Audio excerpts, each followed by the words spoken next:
First things first, free my boy Raph. What's going on, everybody? GemMint here, and today we're going to review the new Teenage Mutant Ninja Turtles issue number 1 by Jason Aaron, and it's got artwork here by Joel Jones. So I'm going to keep this as spoiler-free as possible. I'm definitely not going to spoil any major plot points, but I am going to talk about the issue, what I thought about it, and we're going to share just the first 6 issues of art. So I'm not going to spoil it as much as I can. And I want to take a look at some of these covers as well, because there are quite a few variants, as you would expect with the new number 1, especially one as monumental as a new TMNT. So this is still by IDW. You have the cover A here by Ralph Albuquerque, which shows all 4 brothers. It's cool because they're in black and white, but they have the color bandanas, and you have the green buildings in the background. Now, we did know based on the synopsis that we're going to be thrown into this world where all of the turtles are scattered, and we knew that Raph was going to be in prison. We do find out why, and I'm not going to spoil it in this review, but we'll talk about it a little bit more. You've got cover B here by interior artist Joel Jones, which looks great. It's got Raph on the cover. Then you have the Kevin Eastman variant, which is an Escape from Alcatraz homage. Raph in jail breaking out. You got cover D by Gonzo, which has Raph in his prison outfit, which is how we see him pretty much in the entire issue. You got a cover E by Carrie Randolph. We've got cover F by Aaron Campbell. There's a blank sketch variant. You got cover H, Joel Jones variant, which has this like sleek black background with the red square, Raph jumping out. Then you have a 40th anniversary variant by Eric Talbot, which, this is the 40th anniversary of the Turtles, man. I'm 40. They came out the year I was born, 1984. Then you have some ratios. The Danny Earls variant, which is the 1 out of 25. The 1 out of 50 by Derek Robertson. You've got the 1 out of 75 Lee Bermejo. You know, I love me some painters. Peach has the 1 out of 100. You've got a 1 out of 250 by Mateo Scalero, which looks dope. A 1 out of 500, a Sean Gordon Murphy variant with the TMNT in the background, giving that kind of old school building homage.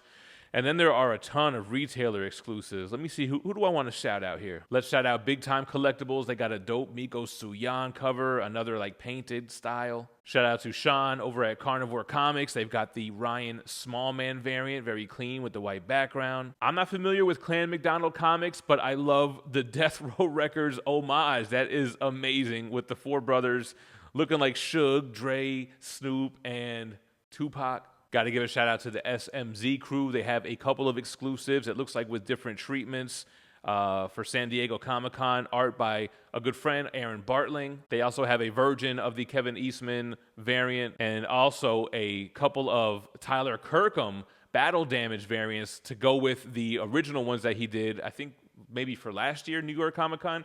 Anyway, that's a ton of variants. Support whichever retailers that you rock with or whichever artists are your favorite.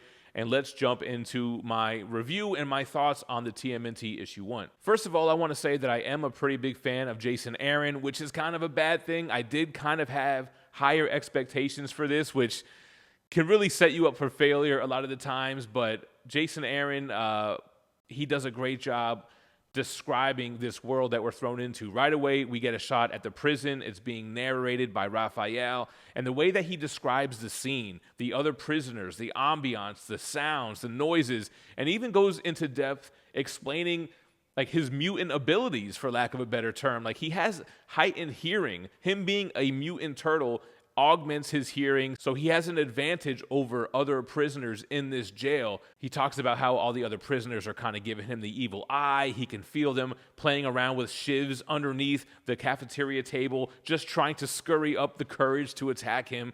So the description is off the chain. And right away, the artwork feels gritty. It feels like it should feel being inside of a prison. And when we finally see Raph, we see him with the bandana / do-rag, the bandana that covers his entire head. He introduces himself as Raphael, but he goes by Raph to his friends, but friends are not something that he's had in a long time. So we're thrown into this world. We don't know why he's in jail. We don't know where his other brothers are, why they're not together, but we already get the feeling that he's been in here for some time. He misses his brothers. He starts talking about the type of people that he's locked up with, the killers, the degenerates. He talks about his hearing and that he can hear prisoners who are crying themselves to sleep. He hears prisoners begging for forgiveness, and he also hears a couple of prisoners who just dug out the final inch of their escape tunnel as they get ready to break out of prison.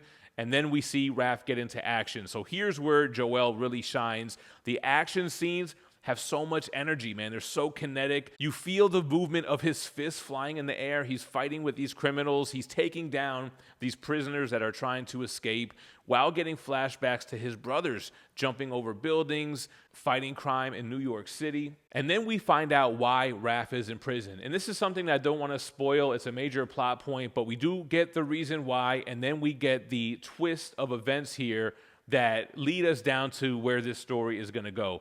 I'm being vague on purpose here, but Raph is in prison. He's definitely in jail, and with the events that transpire in this issue, it seems like he's going to be stuck there for a while. So not only do we get an amazing fight scene with Raph and some prisoners, but we also do get some of the Foot Clan in this issue as well.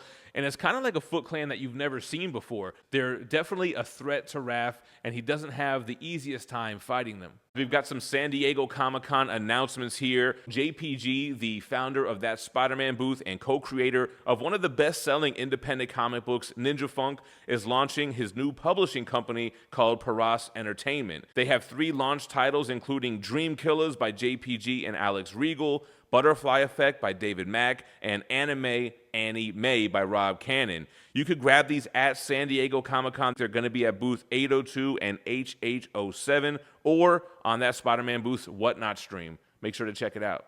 So the issue reads pretty fast. It's a page-turner. Jason Aaron's descriptive nature and then the dialogue between characters, it just feels so natural. The art style is great. It has that energy to it, especially during the fight scenes.